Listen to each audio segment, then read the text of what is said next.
What's good, y'all? Welcome back to Rick Knows Hoops. I'm your host, Tyreek, and there were a lot of buckets tonight. So, yeah, let's talk about it, man. Be sure to leave a like and subscribe if you're new.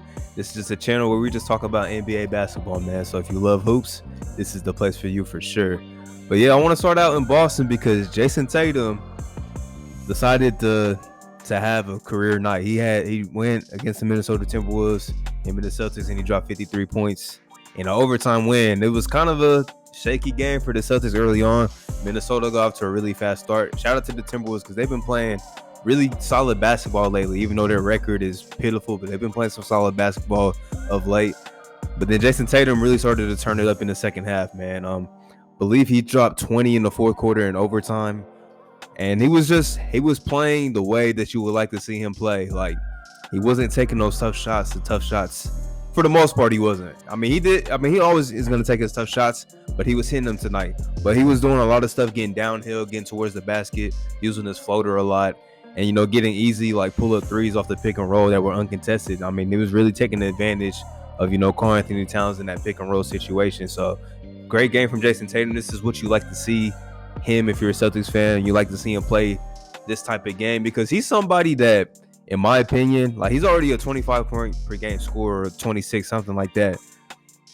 He's somebody that if he just simplifies his game a little more, gets downhill a lot more, gets to the free throw line like maybe 6 or 7 times a game, he's somebody that could easily average, I think, 30 points. Like, I don't really think that's out of the realm of possibility for him because him and Jaylen Brown, they don't get to the free throw line really at all. And the whole thing about the Celtics offense that has been a problem really this season is that they take a lot of tough shots, and it's really just Brown, Kemba, and Tatum taking those tough shots. And when they go in, they look good. They're great looking shots, highlight reel type shots. But when they're missing, that's when you get those 8 for 22 nights or those 10 for 25 nights. And that's why the Celtics offense has struggled a lot. Defensively, didn't look great today, but I think this Minnesota team, I want to talk about them a little too. Shout out to Tatum for having a career night and really willing the Celtics to this victory, which is much needed for them, getting back over 500. But I want to talk about the Timberwolves a little bit because this is the first time I really got to see Cat and D'Lo play together on the court in what seems like a long time. And I like what I saw offensively. I mean, obviously defensively, when those are your two top players, it's going to be tough, especially when they don't really have many defensive pieces. I mean, outside of Josh Okogie, nobody else in that team is really like a solid defender, and even he doesn't get a lot of playing time because he doesn't bring much on the offensive side of the ball. But I think for Minnesota, they have a little bit that they can, build off of. And, since they made the coaching switch to Chris Finch, they've been playing a lot better, especially offensive. The offense has really been flowing very well. Ant-Man's been playing great, especially since the All-Star break. Excuse me. And, yeah, I like what I'm seeing from young guys like McDaniels, Jalen Noel showing a lot of promise too. So, and Nas Reed also, like, they have some young guys that they're showing that they can be good NBA players, and I'll be interested to see what this team does in the offseason. I don't think that they should break up this young duo yet because we're just really starting to get to see what we can see these two do together offensively on the court. I think if you surround them with the right pieces, they could be a competent team, which they haven't been since the Jimmy Butler era. So shout out to them for making this a competitive game. And then the other outrageous scoring performance, I mean, this is really what got the headlines going early in the night because Zach LaVine decided to, drop 39 in the first half. He decided to go crazy in the first half. He ended up with 50. He finally got his 50 piece, but for the Bulls, tough loss for them, man. Tough loss against the Atlanta Hawks, especially given the Celtics won their game and you're chasing them. You are chasing the Hawks because the Hawks aren't like, top 4 seed. At least last time I checked, they weren't the top 4 seed, but you're chasing them. You're chasing the Knicks, who also won tonight. And, Indiana also won. Like, you're chasing these teams, to try and, solidify yourself as a top 8 team. And all those teams won tonight, and you end up losing this game. And this is just, shout out to Trae Young, man, because Trae Young's become somebody that has, I think, become kind of underrated. And I'm guilty of that myself. Because he had a stretch early on in the season where he just looked like, I don't know if he lost his confidence or maybe he was dealing with an injury that was undisclosed or something, but he wasn't playing good basketball. Like, he was having like 1 for 11 nights or nights where he didn't even take 10 shots. Like, he was just having those weird nights that you're not used to seeing Trae Young having. And then they made the coaching change to Nate McMillan, and I keep saying that, but they've been playing amazing basketball since that point. And I really like what I'm seeing from this team. And this is a great win for them. It really showed, their resilience, because the Bulls were in control most of this game, and then Trae Young had a nice third quarter to really get the Hawks back in the game. And it was weird. It was so weird, bro. It was so weird because I was watching the Knicks game was about to go to overtime. I'm gonna talk about that in a second, but I look away for like maybe 2 or 3 minutes. The Bulls were up. I think the Bulls were up like 6. I think they were up 6. I look back. The Bulls are down 8 with like under 3 minutes left. I'm like, I didn't even know what happened. I did not know what happened, but the Hawks were able to pull away in this one. But yeah, shout out to Zach LaVine for having a 39-point first half. That's kind of ridiculous. Ended up with his 50-piece, but the tough loss for the Bulls. Great win for the Hawks.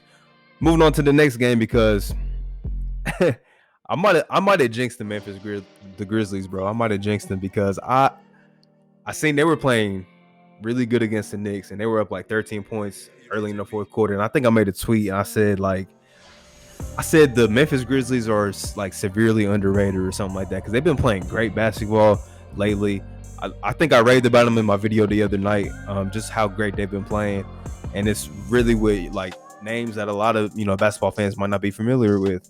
They were playing great against the Knicks, and then the Knicks slowly but surely got back into this game and ended up winning in overtime. RJ Barrett made some big plays. Julius Randle made some plays down the stretch, even though he didn't have a great game. And yeah, Alec Burks was also making some big plays. And yeah, Tom Thibodeau has this thing where there's no like stability, like really outside of like Julius Randle on who's going to be on the court. It really just depends. It depends on who's playing well. And Alec Burks was playing well in this game, so he ended up being on the court in crunch time, and he was making big plays down the stretch too. So great win for the Knicks, because like I said, they're fighting for that playoff position. And this is a really good win for them after losing a tough one to the Celtics the other night. They're able to get this close victory in overtime. Tough loss for the Grizzlies that ends their 4-game winning streak. But like I said, they've been playing great basketball, and they've been dominating the Eastern Conference. I think they're now 15-7 against Eastern Conference teams. So, they still have a lot, to look forward to, even though they're at the AC right now. But I think, they've been playing some great basketball. They can continue that going forward. Some other games. Another, I would say, career night, honestly. Zion, from the looks of it, great game. He had like 37, 15, and 8. And I noticed he was on the ball a lot. Like he was initiating the offense, which has been the biggest change for this Pelicans team this season. It's putting him on the ball more. Putting him on the ball more, letting him be a playmaker, letting him run a lot of pick and roll actions. And he's been great doing that. I mean, bro, he's a special talent, because what he does, I don't see teams or anybody being able to like adjust to that anytime soon. At least regular season wise, we know in the playoffs that stuff can change, easily. But regular season wise, I don't see anybody that can really just like consistently stop him, or like what you can do to consistently stop him. Even though he kind of threw up a stinker game against the Nets the other night, I didn't get to tune into that one to see what the Nets were doing well. But this is a great bounce back game for him, especially against the 76ers, a team that's trying to get that top seed in the Eastern Conference. And Joel Embiid did play in this game. Ben Simmons did play in this game. So this is a really good win. This could be a confidence building win for the Pelicans. Good to see Brandon Ingram back out there, and it's a really good win for them. Yeah, for Philly, tough loss for sure, but I think Embiid is still trying to get back in the rhythm, even though he's had a couple good games since coming back. He's still trying to just get back, knock off the injury rust. So I'm sure they'll be just fine. Another game that ended up being a close one, even though it looked like it was over, was the Nuggets and the Spurs. Nuggets ended up closing this one out, after like a crazy last possession where the Spurs just couldn't get a shot to fall. But I thought this game was over. It's like 11-point game with like under 2 minutes left, and then Spurs went on a run and it went down to the final shot. So good job for the Spurs for staying resilient, but it seems like they're starting to finally just fall back into the pack. I mean, now they're under 500, 2 games under, so they've really been struggling lately. But that gives other teams below them a chance to move up. But we're going to talk about some of those teams that are below them right now. As for the Nuggets, 8-0 since the Aaron Gordon trade. Like I said, that might be the trade of the deadline, and I think it's showing the impact. And I made a post on my my NBA Instagram page @_halftimehoops. You guys should be following that for sure. The link is in the description always. But I made a post earlier today. I'm like, I was alluding to, 7-0 since the Aaron Gordon trade, now 8-0. But I asked, followers, I'm like, are they a legit contender? And out of all the people that commented, I think only one person said yes. Everybody else was like, no. I don't know, man. I like this Nuggets team. And they had that playoff experience. They had some playoff experience on that roster. They made a conference finals run last year.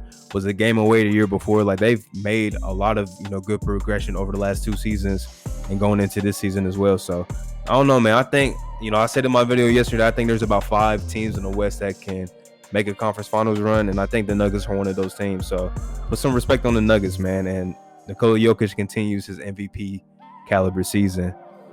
The last game I got to see of the night was the Wizards and the Warriors. Oddly enough, I was watching that game, and the Warriors blew this. They blew it. they kind of blew this one, man. Fouling a 3-point shooter is probably a coach's worst nightmare, and that's what happened. And Bradley Beal made a 4-point play to pretty much, I guess win the game. But then next possession, Steve Kerr drew up a great play. They ran the down screen for Steph, and Damian Lee slipped the down screen. Not wide open because Danny Adia made a great contest, but Damian Lee, he went up like he was going to lay it up, and then he tried to pass it, and he turned it over. Like, dude, just if you lay it up, if you miss, you're probably going to get a foul call, honestly. And I don't think Danny Adia was going to block that. It didn't even seem like he jumped, honestly. But, yeah, that's a very tough loss for the Warriors because, like I said, they're a team that's, on the outside looking in right now. They're, right there with the Spurs, like a couple games back at the Grizzlies. They got to start winning these games, man. Like I said, it's so interesting to see how they handle the rest of the season because, nothing's guaranteed for them, especially in the Western Conference. So definitely interested to see what they look to do the rest of the season because it's now or never for that team, honestly. Some other games I didn't get to watch. The Pacers ended up beating the Magic. I did not watch 1 second of that game. The Hornets beat the Bucks. I like to see Miles Bridges playing well. That's my comment. I like to see Miles Bridges playing well, especially because this team is dealing with so many injuries. Like LaMelo obviously out. Gordon Hayward, who's had a really good season. I think he's making his money. Like, he's earning that contract. He's out for, I think they said 3 to 4 weeks. He's out with a sprained foot or something like that. And I remember Malik Monk went down. I don't recall how serious his injury was. I don't remember seeing the report. But he went down and it looked kind of scary. Yeah, he didn't play tonight, so I'm assuming he's probably out too. So, they're dealing with injuries, man, and they're still playing really good basketball despite that. They got blown out a couple times last week, but they're still sitting at the 4 seed, and that's great to see. The Hawks are right behind them, but they're sitting at the 4 seed. I like to see that because the Hornets are a really fun team to watch. They got the best commentators in the NBA, and I like to see the young guys Terry Rozier. It was questions about him getting that contract, and then I'm sure people were ready to give up on Miles Bridges, but they've been playing really good basketball, and I'm excited for that team in the not just now, but their future as well. And the last game of the night that I didn't talk about was the Clippers and the Rockets. Did not watch a second of this game, but the Rockets did. The Clippers did what they should do. They won this game. You don't want to lose to the Rockets. I think Kevin Porter had a nice little highlight though on Kawhi. So shout out to KPJ for looks like he's finding a home in Houston, but Kawhi ended up having a 30-piece on them. So good win for the Clippers, back-to-back for them. And, they're silently just sitting at, I think, 3rd in the West. Yeah, they're a game and a half back of the Suns and 4 games back of the Jazz. So, Clippers silently, just playing great basketball, and they still don't have their full squad back. So, man, yeah, if you missed my video yesterday, I was talking about the Western Conference pretty much the entire video. The West the playoffs is probably going to be ridiculous this season for sure. It always is in the West, but this season in particular, it might be one of those playoffs for the ages type stuff, man. It really might be. Be sure to leave a like and subscribe if you did enjoy the video, and I will be back next time, y'all. Peace.